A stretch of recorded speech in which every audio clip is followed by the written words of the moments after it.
Thank you. This is a special award. I first got to know Bruce Cole, who he's sitting up here, when he was on the faculty of art history at Indiana University. I had just arrived in Bloomington to see if we could organize an Indiana affiliate and an Indiana University, got to get that right, Indiana University chapter. Bruce was already a member of the NAS and one of unusual academic distinction, and so I regarded my meeting with him as a key to my visit's success. And so it was, as it turned out, and much more beside. Bruce and I shared deep feelings about the state of academe, and Bruce was willing to put aside serious time, as I discovered, to further the cause of academic betterment. And in my experience, this was an unusual thing. Outstanding careers in scholarship are seldom, perhaps naturally, accompanied by an inclination toward action, particularly action against the grain. But here was a professor of great distinction, more than willing to step up to the plate. Since then, Bruce has had a chance to take many a swing, consistently connecting, and I think it's fair to say he's become our MVP, delving homers and making precious, very few precious, if any, errors. As you all know, in 1991, 2001,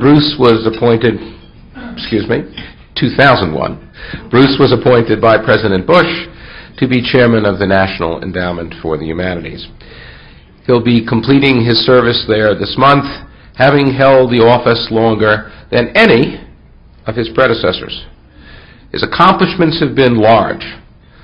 Following 8 years of trivialization and drift, Bruce restored the endowment to its original mission, enrichment of the humanities as a source of national strength. For Bruce, this was no rhetorical bromide. It was a pulse of intellectual energy. He sent coursing through every program newly undertaken or continued. It also guided his recruitment of senior staff, each of whom shared his commitment to the humanities as an indelible constituent of the common good. A special strength of Bruce's leadership lay in its understanding of the importance of this institutionalization of purpose, taking it beyond solitary voice and deep into the grain of agency culture. The vicissitudes of politics notwithstanding, his NEH legacy will have real staying power. The We the People initiative, which Bruce conceived, was both the centerpiece and emblem of the endowment's functional recovery, making a renewed understanding of America's legacy a pervading organizational priority. Here, a clear convergence with the NAS's work emerged. Many of the programmatic sprouts we've been planting throughout academe, emphasizing the founding and the study of free institutions, received abundant nourishment through We the People, in some cases via endowment-generating challenge grants of very substantial magnitude. Fledgling, though most of them still are, these programs have a catalytic potential for reshaping campus climates. Bruce recognized this and brought the endowment to their aid. Bruce's ability to do major academic good with solid bipartisan support reflected a combination of intellectual high-mindedness and well-honed street smarts rarely seen. It's certainly likely to be a long time before it's witnessed at the endowment again. But whatever happens at the endowment, the Republic won't be losing Bruce's talents. His next stop, in the continuing spirit of We the People, will be the presidency of the American Revolution Center at Valley Forge in Pennsylvania. And we have no doubt that Bruce's performance in Washington's encampment will be as inspired as it was in the General's city.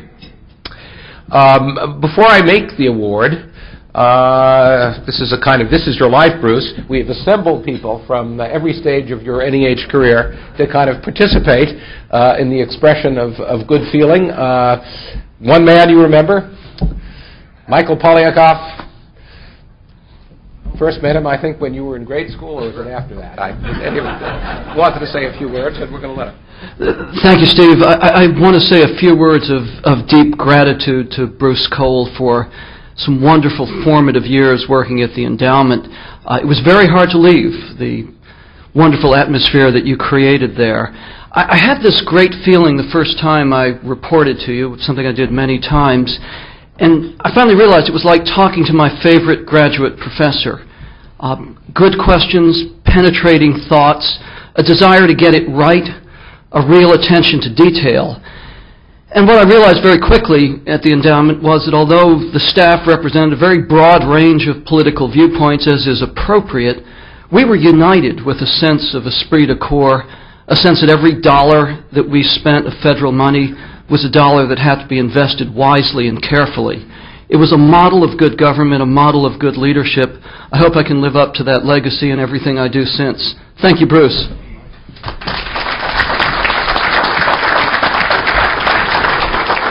Mike headed the Education Division at the NEH and is now Provost of the University of Colorado System. And let me also introduce the former Deputy Chairman of the NEH, my good friend Tom Lindsay.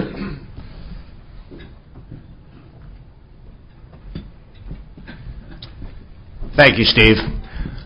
Bruce, I think that among the many things that I've enjoyed working with you for 3 years, and they were many, your style, your collaborative style, always seeking the ideas that cut against the grain and having the courage to entertain them, which is not something you always find in heads of organizations. But I think especially returning the NEH to its original mission, grounded in the mandate that democracy demands wisdom and vision in its citizenry. As Steve said, that founding notion had been lost. It has been restored by you. It has been restored with a vengeance. It's going to take a long time for people to dismantle that. Although they may try. But I think that when people look at the history of the NEH and they look at the We the People initiative, and when they look at Picturing America, which if you didn't read George Will's piece a few weeks ago on Picturing America, you should take a look at it. They're going to recognize that here the NEH returned to what it was intended to do, to elevate and ennoble the citizenry because of the recognition that democracy depends on the wisdom and the vision of its citizens. So for Bruce, I think that I can give you no higher praise than to say that mission well done. Thank you.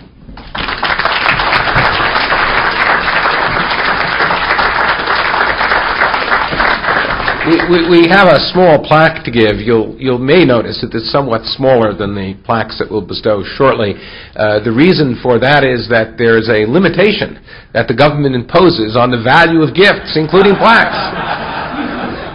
But 2 weeks from now, when he's president of the Revolution Museum, we will deliver the Mercedes. So you can kind of rest assured. But Bruce, let me, as modest as it is, it comes with a great, deep, heartfelt sense of thanks to you.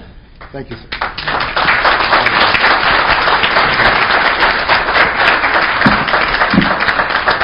Well, thank you very much, Steve. I am honored to be here and to be with you all and to receive this wonderful award.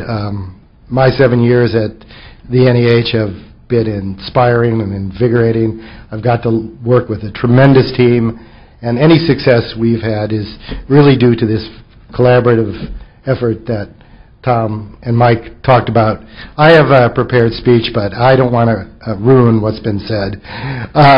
So I'm just going to say thank you all for coming. I'm delighted to be here, and I'm grateful to have this award. Thank you.